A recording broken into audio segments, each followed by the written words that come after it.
Echoes of the past. From the Amazon's depths, the earth belched forth a relic of bygone ages. A jade skull, fist-sized and eerily cold. Naya's hand stumbled upon it as she assisted her father, clearing space for their new manioc plot. A faint inner radiance throbbed within the artifact. At the tea her touch, reality warped, and she was assailed by voices unlike her own, articulating a tongue that scraped against her mind like thorns on skin. Then, oblivion. The setting sun daubed the jungle scarlet and gold when Naya regained consciousness. Her head pounded, a knot of disquiet forming in her gut. She attributed it to fatigue, but that evening, every villager shared a vision. Gleaming metropolises of gold, metallic avians cleaving the skies, and a soul-chilling silence permeating desolate plains. Dread gripped even the most seasoned warriors. The elders, their faces lined with apprehension, recognized an ancient power stirred from its slumber. Across the ocean in London, a time-worn telegram wormed its way through a morass of bills and advertisements, landing on Aris Thorne's doormat. The crinkled paper felt rough beneath his fingers as he deciphered the terse message. Artifact unearthed. Collective dreams. Imperative assistance. Amazon. Contact immediately. The signature, a hasty K, could only be Kai, an old compatriot and one of the few souls who still gave him the time of day. Aris scoffed, flinging the telegram onto a chaotic desk where incomplete manuscripts mingled with the ghosts of whiskey binges and empty glasses.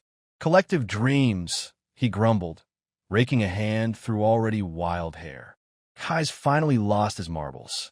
He reached for the bottle, the amber liquid splashing into a chipped tumbler. The Amazon, a festering sore of unrealized ambitions and professional ruin, best left alone. His own career was certainly a testament to that. He recalled the brutal critiques of his last publication, the accusations of irresponsible conjecture and cultural appropriation. The university had quietly severed ties, citing irreconcilable differences, a euphemism for your embarrassment. The whispers pursued him, labeling him an outcast in academic circles, all because he had dared suggest the Amazon's indigenous tribe were not merely primitive foragers, but remnants of a vastly older, more sophisticated civilization, a civilization, he believed, that had mastered technologies beyond our current comprehension.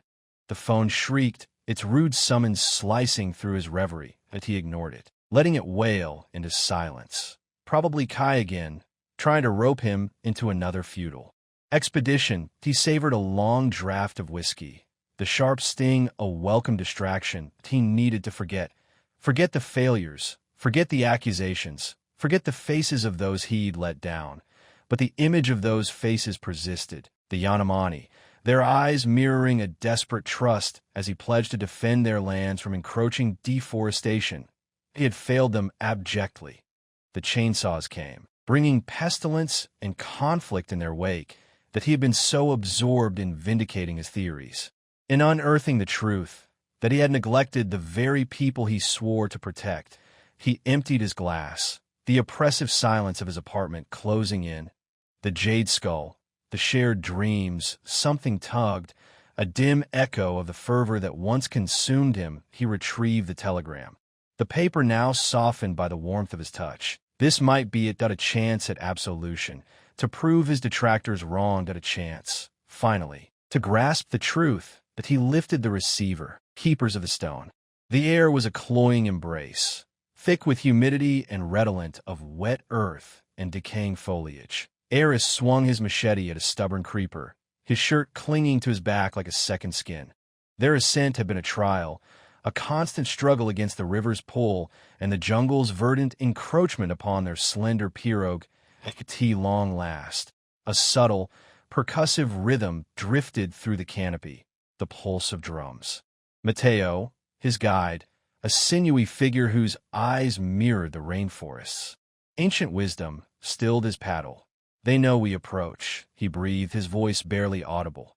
The trees relinquished their hold, revealing a small clearing. Thatched dwellings of woven reeds and palm fronds huddled around a central hearth, smoke spiraling skyward. The Yanomani, a wave of something akin to reverence washed over Aris. His life's pursuit, documenting cultures like this, those untouched by civilization's relentless tide. Children, their bodies adorned with intricate earth-toned pigments, peered from behind their mothers' skirts. The men, armed with bows and arrows, scrutinized Aris with guarded interest. He offered a tentative smile, consciously keeping his hands visible. This was their territory, their sanctuary. He was merely a visitor. He was ushered to a larger dwelling, where Elder Kai sat on a woven mat. Kai's face, a weathered map of tribal lore, bore the etchings of countless seasons. Yet his eyes possessed a striking lucidity, a sharp intelligence that unsettled Aris. "Welcome, one who seeks understanding," Kai greeted, his voice surprisingly resonant. He motioned for Aris to be seated. Aris complied, easing onto the mat, his knees protesting the unfamiliar posture. "Thank you for your hospitality. Elder K, why purpose is to inquire about the artifact." Kai gave a slow nod. "The Stone of the Ancients. Our people have safeguarded it for generations beyond memory. We are its protectors." Kai began his recitation of the tribe's history, a rich embroidery of celestial entities, a devastating cataclysm, and a gift bestowed upon their forebears. The stone, he described its power, not as raw strength, but as a profound connection to the planet, a conduit to the spirits inhabiting the forest. Aris listened, battling his ingrained skepticism with a burgeoning sense of wonder. He had encountered similar narratives before, myths and legends passed down through ancestral lines. Yet there was an undeniable conviction in Kai's tone, a tangible veracity that resonated within him. "We do not fully grasp its purpose," Kai continued, his gaze unwavering. "However, we are certain it requires protection. IT has stirred things." He led Aris to a smaller, shaded structure. Inside, poised on a pedestal of sculpted stone, it rested. IT defied Aris's expectations. Not a crude idol or primitive effigy, but a polished sphere, obsidian in hue, emitting a faint, internal luminescence. The IT seemed to thrum with contained energy, a vibration that resonated through Aris's very being. He extended a hesitant hand, his fingers hovering just above the surface. The stone felt cool, almost metallic, to the touch. As his fingers grazed it, a surge of energy coursed through him, an overwhelming torrent of images and sensations that left him breathless. Kai placed a reassuring hand on Aris's shoulder. "It speaks to those prepared to listen." The stone's hum intensified, and Aris detected elaborate patterns etched into its surface, patterns that morphed and shifted like constellations across the night sky. He retrieved his tablet, its sophisticated sensors calibrated to analyze energy signatures and material compositions. He positioned it near the stone. The screen pulsed erratically, displaying a sequence of incomprehensible glyphs and codes. The device stuttered, then died. Frustration mingled with a peculiar exhilaration. The stone defied all reason, all scientific explanation. IT was otherworldly. "It dislikes your devices," Kai remarked, a trace of amusement in his tone. Suddenly, a scream shattered the stillness. Naya, a young woman Aris had noticed previously, writhed in her sleep, her face a mask of anguish. Her mother hurried to her side, murmuring soothing words. "She's been plagued by visions since the stone began to resonate," Kai said, his voice laced with concern. "Visions of shadow, of a consuming blaze." He turned to Aris, his eyes piercing. "You pursue knowledge, but heed this warning, seeker. Some truths are best left undisturbed." Dreams of a dying world. The heavy air inside the Yanomani dwelling, steeped in the aroma of moist earth and smoldering wood, offered its usual solace, yet did little to calm Aris's jangled nerves. Huddled over the Stone of the Ancients, he felt a dizzying pull from the symbols he only now began to grasp. The fractal designs beneath his fingers throbbed with a subtle energy, a muted resonance he felt in his bones. Sustained for 3 days by tepid manioc beer and sheer determination, he'd been meticulously mapping the glyphs, contrasting them against every ancient language database stored on his antiquated but dependable tablet. Almost deciphered, he murmured, tracing an intricate whirl. Elder Kai observed him from his woven mat with quiet solicitude, his lined face a map of worry. Naya, nestled in a corner, stared fixedly into the fire, her gaze lost in the embers. "Do revelations come, Dr. Thorne?" Kai inquired, his voice a deep undertone. Aris raked a hand through his perpetually unruly hair. "More than comprehension permits, Elder. The symbols, they hint at realities beyond our current grasp. Sophistication, certainly, but exceeding our wildest imaginings, sky-piercing metropolises, devices commanding the very elements." Naya recoiled. "The conflagration that I envision it." Aris's gaze softened as he turned toward her, a pang of empathy striking his heart. The shared dreams, he'd previously dismissed them as mere cultural tropes, psychological echoes triggered by the artifact's emanations, but doubt now gnawed. He'd glimpsed it too, a fleeting scene of colossal structures collapsing amid raging infernos, a sky blackened by smoke. "Immersion is needed," he stated, his tone firm. He rummaged in his satchel and retrieved a small, exquisitely sculpted pipe of wood. "This may serve. A shamanic tool acquired long ago in Nepal. Purpose to engender shifts in perception. He'd not used it since, writing it off as mere New Age fluff. Now, despair urged him to embrace any potential aid. Kai's brow furrowed. "Such paths invite peril, Dr. Thorne. The spirits bear unpredictability." "The dangers are known, Elder," Aris responded, his eyes glued to the artifact. "But the potential breakthrough outweighs them. Comprehension is paramount, as is acknowledging its capabilities."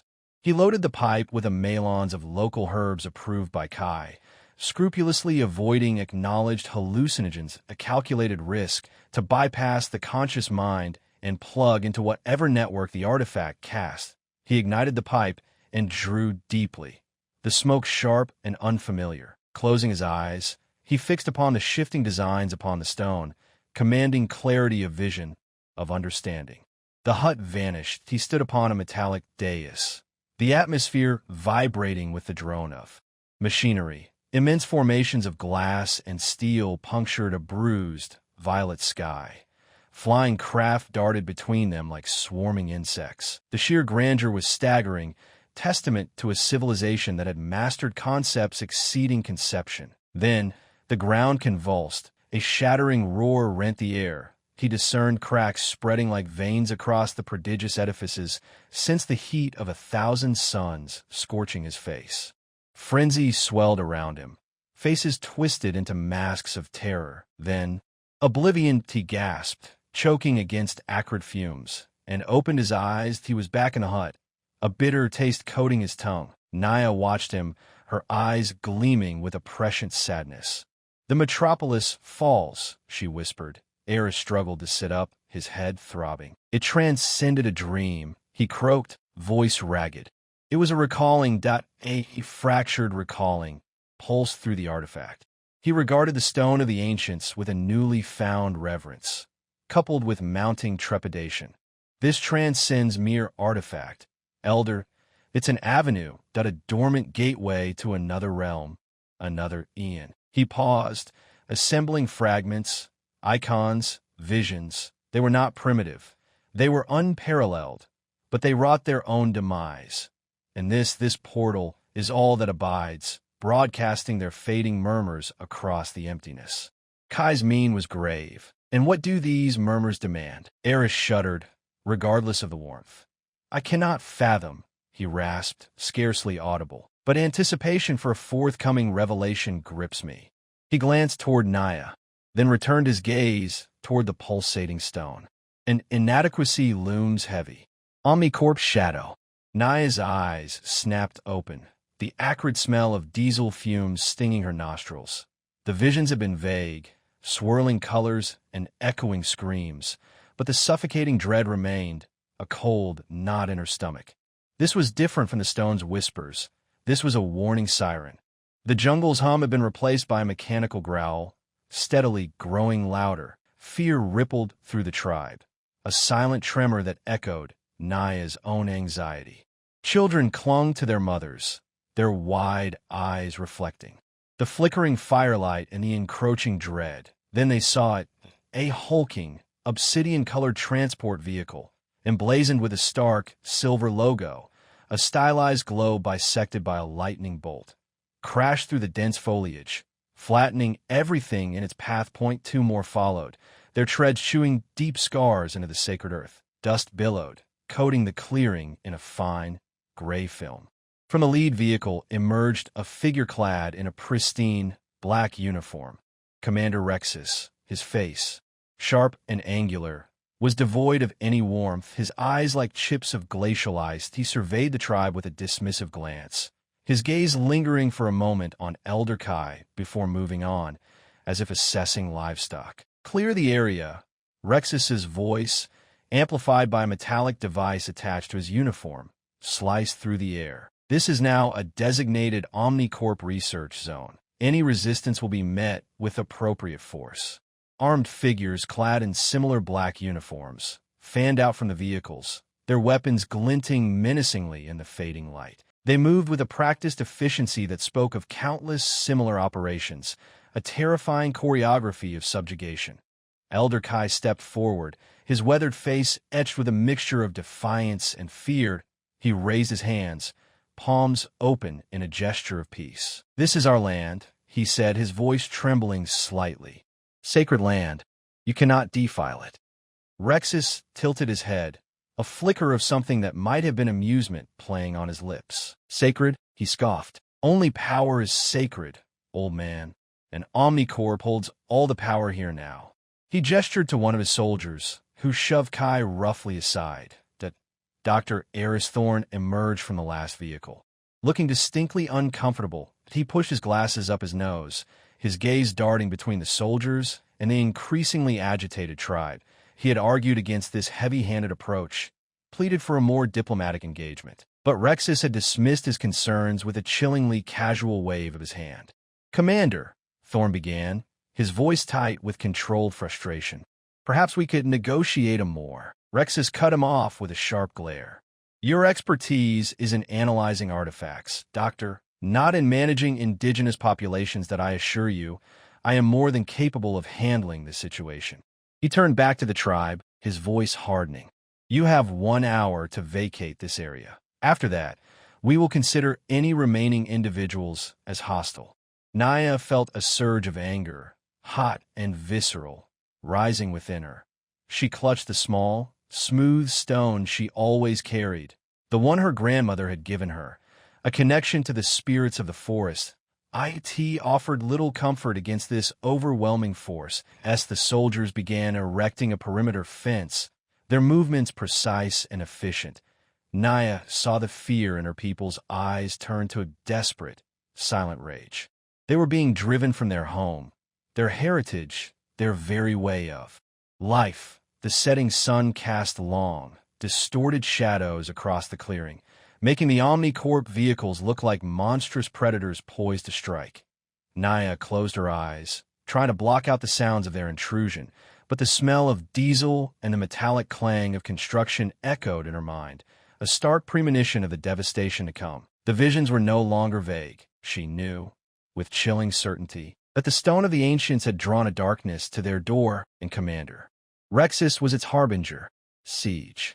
The tremor began as a low thrum, an insectal drone blown up to monstrous proportions. The earth itself began to pulse. Naya, smoothing her river stone, was seized by a chilling premonition that stole the very air from her lungs.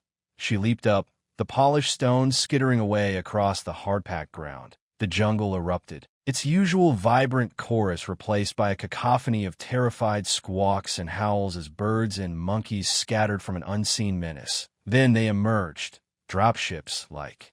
Swarms of metallic locusts blotted out the sun as they descended. Gun turrets adorned their underbellies, pivoting to target the village with lethal precision. The air crackled with discharged energy as the first plasma bolts tore through the thatched roofs. Elder Kai's roar, a sound belying his advanced years, echoed, a raw, defiant cry. "Protect our home." But what could they wield against such devastating force? Spears and arrows were mere pinpricks against the armored juggernauts that disgorged troops clad in sterile, black uniforms. Commander Rexus, observing the unfolding devastation from the lead dropship, curled his lip in a disdainful sneer. Predictable, primitive resistance. He nodded to Aris, who stood beside him, his face drained of color. Observe, Doctor. Casualties should be kept minimal. Acquisition of the artifact remains paramount.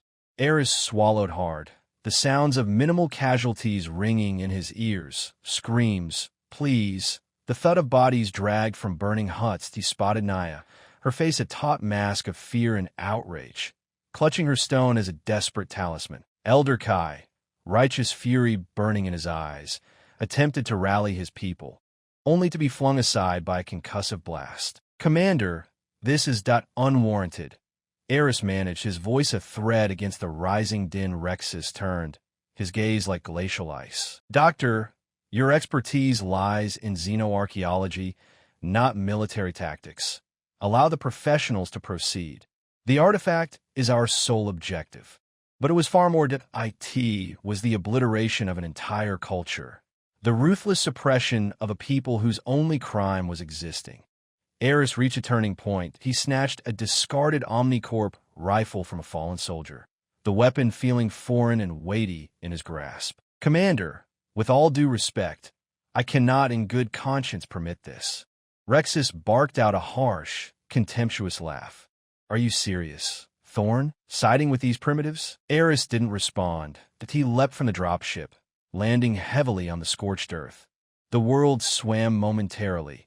Then he saw Elder Kai struggling to stand, the wrapped artifact held tightly in his arms. Kai, Aris called, evading a searing energy blast. This way, I can help. Kai's eyes reflected suspicion warring with a flicker of hope, but in Aris's face he saw genuine torment, defiance etched in his posture. He nodded, his aged frame moving with surprising agility. They moved together, darting through the bedlam, using the inferno of collapsing huts as meager shields. Aris fired erratically, a desperate distraction, buying them precious seconds. Reaching the village outskirts, they saw the jungle beckon, a silent invitation. Glancing back, Aris witnessed OmniCorp. Soldiers corralling the remaining villagers, herding them like livestock. He saw Naya, despair etched on her face, being dragged away, her cherished stone wrenched from her fingers. Guilt surged through him, a searing pain. He couldn't rescue them all. Run, Kai, Aris shouted, shoving the elder forward. Get the artifact to safety. I'll cover you. They plunged into the emerald depths of the jungle. The air hung heavy with humidity and the acrid stench of burning thatch. The clamor of the assault receded, replaced by the whisper of leaves and the ululating cries of unseen creatures. Rexus observed their retreat on a monitor. Thorn has become a liability. Track them, secure the artifact, and bring Thorn back alive. I want to know the reason for his betrayal. He paused, his eyes hardening. The rest are inconsequential.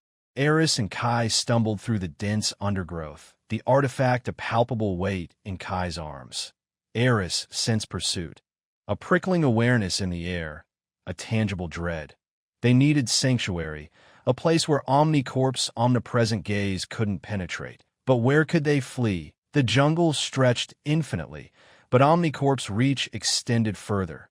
They were caught in a different kind of siege now, a siege of fear, uncertainty, and the relentless weight of responsibility, the gods' betrayal.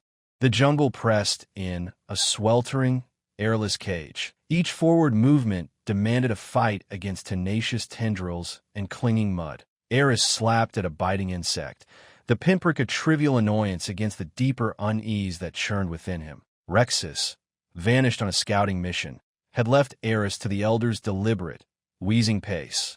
The artifact, a low thrum against his thigh, remained slung across his body. Are you certain this is the swiftest path? Aris questioned, wiping beads of perspiration. OmniCorp's tenacity is well documented. Kai paused, leaning on a warped tree root for support.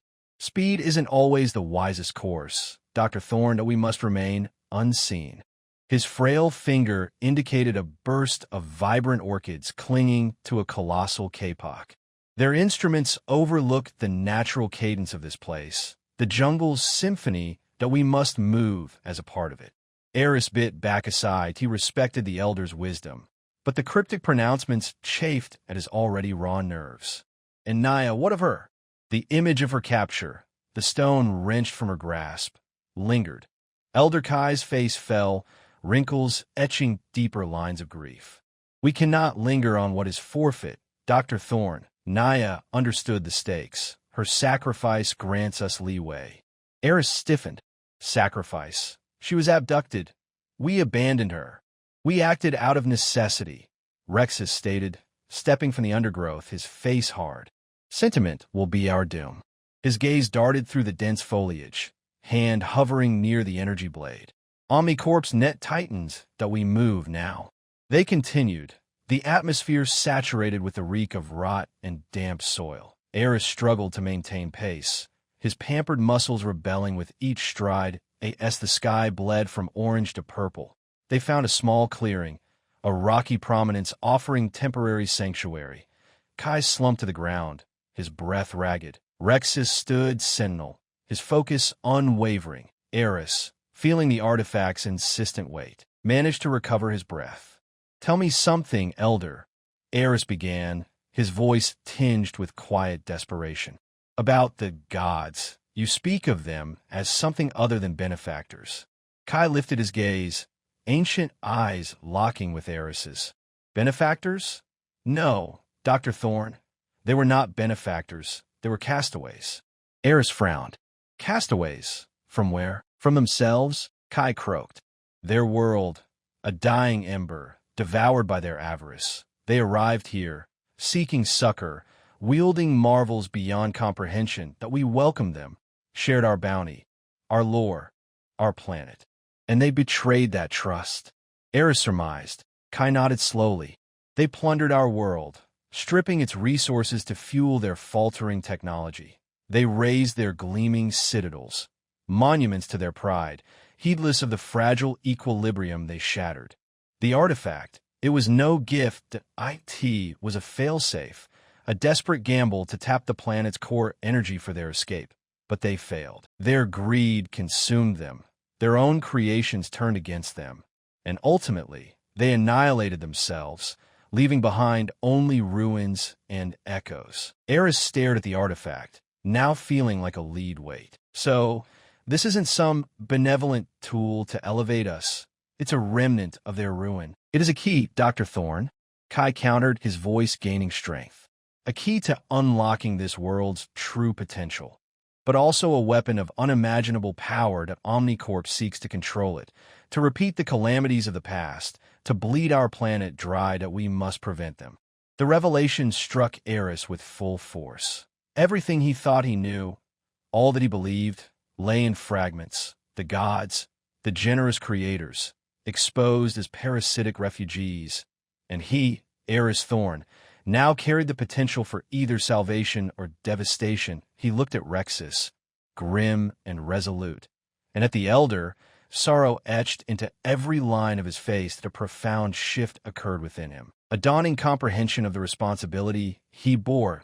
He was not just safeguarding an artifact, was shielding his people, his world, from repeating a ruinous history. He was shielding them from divine betrayal. Temple of the Nanites. Dust motes danced in the fractured sunlight, slicing through the temple's crumbling roof. Aris pressed himself against a moss-slick wall, the cold stone a stark contrast to the sweat beading on his brow. He could hear Rexus's heavy boots crunching closer on the shattered flagstones. Aris, don't be foolish, Rexus's voice boomed, laced with a false patience that made Aris's skin crawl. Come out that I don't want to hurt you.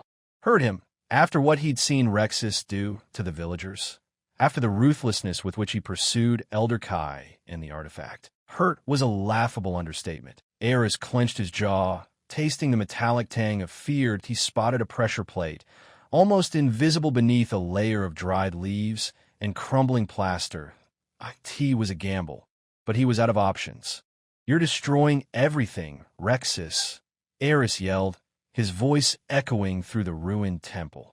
This isn't exploration, it's desecration. He heard Rexus chuckle. Desecration? Aris, these people are primitives they've outlived their usefulness that we're offering them progress, even if they're too ignorant to see it. Aris spat on the floor. Progress bought with blood and stolen heritage. He took a deep breath and stepped onto the pressure plate. The ground vibrated a low hum, almost imperceptible at first, grew into a high-pitched whine that resonated in Aris's teeth. Cracks spiderwebbed across the walls, and dust rained down from the decaying ceiling. Rexus cursed. Then they emerged. Not warriors, not beasts, but a shimmering cloud of iridescent particles that swirled and coalesced like a disturbed swarm of bees, the Nanites. Aris had only read about them in ancient texts, legends whispered amongst the researchers who dared to question the official narrative. He dismissed them as fanciful stories. Now, they were here, real and deadly. The cloud surged forward, enveloping the first of Rexus's soldiers who had entered the chamber. They screamed, a chorus of terror that was quickly silenced. The Nanites moved with impossible speed, dissecting their armor, their weapons, their flesh. Rexus bellowed an order to retreat, his voice tinged with panic. But it was too late. The Nanites were upon him. He raised his energy pistol, firing wildly into the swarm, but the blast seemed to have no effect. The energy dissipated harmlessly, absorbed by the shimmering cloud. Aris watched in horror, paralyzed by the spectacle of destruction. He hadn't expected this. He thought it would be a simple trap, a collapsing ceiling maybe, something to buy him time. He hadn't meant to unleash this slaughter. But then, something strange happened. The Nanites, still swirling, still consuming the soldiers, began to coalesce around the damaged sections of the temple walls. They patched cracks, reinforced weakened supports, and seemed to be repairing the structure. Aris stared, his mind reeling. These weren't weapons of destruction. Not entirely.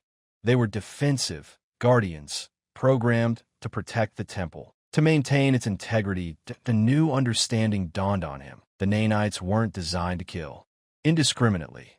They were reacting to a perceived threat to the temple itself, and that meant they could be reprogrammed. He remembered the data slates he had hastily downloaded from the restricted archives, the forbidden knowledge that Rexus had tried to suppress.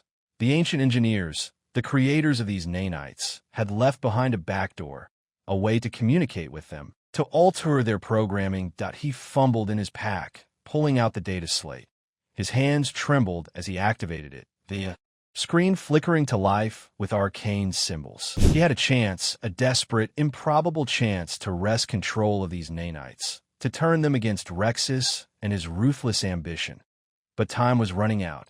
Rexus, though wounded, was still alive, hacking at the Nanites with his energy blade, buying himself precious seconds. Aris had to act, and act now. The fate of the temple, perhaps even the fate of his world, depended on it. Beacon of desolation. The artifact hummed, a low thrum that resonated deep within Aris's bones, as the cryptic gears locked into place. Runes, emerald fire dancing across their surfaces, mirrored the genesis of a nebula taking shape at the chamber's heart. A palpable static clung to the air, raising the fine hairs on Aris's arms despite the sweat slicking his forehead. With trembling fingers, he tweaked the fine-tuning dial. Alignment achieved. Commencing phase transition. Rexus, a coiled spring of barely restrained fury, snapped into his calm. Maximum force. Secure the gateway. Thorn is to be kept alive. He remains an asset. The portal resolved itself. A churning vortex of violet and crimson light, radiating a potent, almost malevolent energy that both repelled and enthralled Aris. Elder Kai, radiating a quiet dignity that belied his age, clutched the artifact. "You shall not prevail," he declared, his voice a surprising rumble. Idiotic devotion. Rexus spat, shoving aside his vanguard.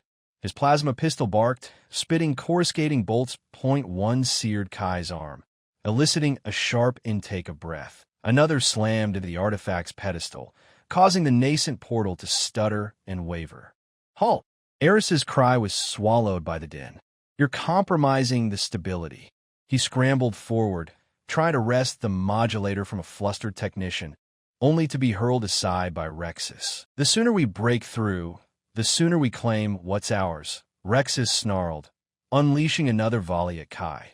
This blast struck the elder full in the chest. Kai stumbled, his white robes blossoming with a dark stain as the artifact slipped from his nerveless fingers, hitting the floor with a dull thud. The gateway convulsed, tearing at the very fabric of reality. Heart hammering against his ribs, Aris lunged for the fallen device. Seconds remained. He forced the modulator into override, pouring his own life force into the mechanism. The portal bucked, then abruptly solidified, offering a glimpse of a world awash in a jaundiced, unhealthy light. IT was no Verdant Haven, no paradise regained as OmniCorp had promised. That IT was a wasteland. Skeletal skyscrapers clawed at the sky, thick with choking dust. Twisted wreckage and toppled monuments littered a desolate plain. The air reeked of stagnation and a forgotten opulence, the graveyard of a lost civilization, a stark indictment of arrogance, and collapse. A wave of revulsion choked Aris. He staggered back, burdened by the crushing weight of revelation. This wasn't reclamation, it was desecration. "In God's name," Rexus growled, his features twisting with incandescent rage that he shoved past Aris, eyes narrowed, peering into the portal. Disbelief fought a losing battle against fury. This isn't what they said. Fueled by white-hot defiance, Aris seized control of the OmniCorp comm system. Overriding the internal channels, he broadcast the feed to every screen, every datapad, every viewport on every ship in orbit. He routed it to every news aggregator he could access. "This is Dr. Aris Thorne," he announced, his voice shaking, yet resolute. "OmniCorp has perpetrated a lie. They told you we were destined for a new Eden, a paradise bequeathed by the gods. What you see before you." He swept his hand toward the desolate tableau visible through the gateway. "Is the truth of that promise. This is the world of the gods. Witness their legacy. They annihilated themselves. They devoured everything, leaving only ashes and ruin. This is not salvation. This is a damnation." He zoomed in on the skeletal ruins of a once magnificent city, its towering structures reduced to crumbling dust. He focused on the mangled, metallic remains of vehicles, hinting at a bygone technology far surpassing their own, yet ultimately incapable of preventing their doom. Then he cut to the camera feed showing Naya, her face ashen and gaunt, bound to an altar that he knew Rexus has planned out a sacrifice to appease. What? The spectral echoes of a dead world. They brand us as primitives. They claim we require their guidance. They are wrong. Behold the fruits of their guidance, and witness what they are prepared to inflict upon us, upon Naya, to achieve their ambition. This is not progress. This is avarice. This is annihilation that we must resist them. Rexus roared, lunging for Aris, his face a mask of unadulterated hate. The image of Naya, helpless on the altar, superimposed against the backdrop of desolate ruin, seared itself into the collective consciousness. The message was sent, the truth revealed. The embers of revolt had been ignited, guardians of balance. The OmniCorp comm squawked, a jarring intrusion.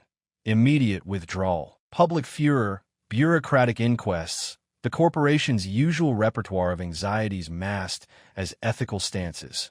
Rexus, as expected, erupted, slamming his hand computer against the command center's corrugated iron wall. Aris watched, a queasiness rising in his throat. He'd always chafed against Rexus's scorched earth tactics. The plundered digs, the callous disregard, the tribe's faith treated as folklore. Spineless wonders, Rexus bellowed, flecks of saliva spraying. They were on the cusp of discovery. Aris stayed mute. Discovery of what? Cultural annihilation, defilement of hallowed ground. His gaze drifted to the altar, where Naya remained bound, her eyes reflecting a terror that echoed his own conflicted heart. He couldn't fathom the consequences had OmniCorp achieved its ends. Rexus wouldn't simply abandon Naya. Not yet. At OmniCorp's transports, behemoths of metal and greed began their grinding retreat, scarring the landscape with ruts and broken promises. The tribal warriors, once cowed, now surged ahead, a forest of spears raised in defiant celebration. Observing their advance, Aris felt a surge of complex emotions. He brushed past Rexus, ignoring his raging protests, and strode towards Naya. He knelt, his fingers clumsy as he worked at the rough hemp binding her wrists. "Forgive me," he rasped, his voice thick with remorse. "I should have prevented this."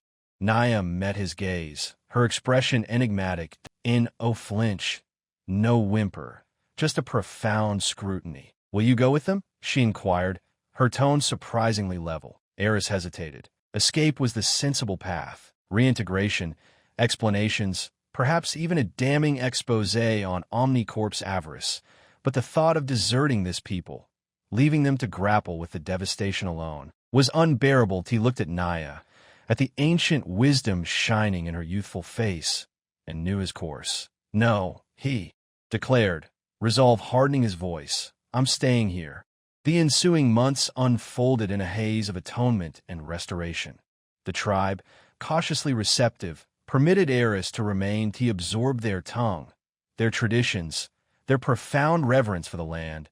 He aided in repairing OmniCorp's damage, replanting ravaged flora, reconsecrating violated shrines. He sat at the feet of the elders, absorbing their narratives, learning the intricacies of their world's delicate balance. Shame gnawed at him as he realized the depth of his ignorance. He had dismissed their beliefs as mere mythology, blind to the wellspring of insight they contained. The artifact, he came to understand, wasn't a resource to be exploited, but a linchpin in the planet's fragile ecosystem, an instrument of harmony, not dominance. Years ebbed away. Aris, once Dr. Aris Thorne, ambitious scientist, faded into simply Aris. A part of the tribe, he traded his sterile whites for homespun garments. His pristine lab for the boundless sky, he learned to hunt, to angle, to heal using. The forest's pharmacy, he witnessed Naya blossom into a sagacious and revered leader, guiding her people with a steady hand. That a new generation arose, youth steeped in ancestral lore, understanding the imperative of ecological respect. He watched them tend the artifact, not as a technological marvel, but as a sacred duty. They grasped that true power resided not in subduing the planet, but in coexisting with it. One twilight, as the sun bled across the horizon, igniting the clouds in crimson and gold, Aris sat beside Naya on a knoll overlooking the valley. The artifact throbbed with a gentle, pulsing light, a rhythm echoing the life force of the planet. "Do you ever reflect on your former life?" Naya asked softly. Aris smiled, a wistful expression. "Sometimes it feels like eons ago." "Do you read?" He looked at her, at the tranquil valley spread below, at the children's laughter carried on the breeze. "No," he said, his voice ringing with certainty. "I gained an invaluable lesson here. One no laboratory could ever teach." "And what might that be?" He gestured towards the artifact, towards the vibrant ecosystem stretching around them. "That the true deities are not gods of might and conquest, but guardians of equilibrium. Those who comprehend the interconnectedness of all things, who strive to maintain balance, who safeguard the fragile tapestry of life." He met Naya's gaze, filled with newfound understanding. "They deemed us primitive," he whispered, "but all along we were their gods."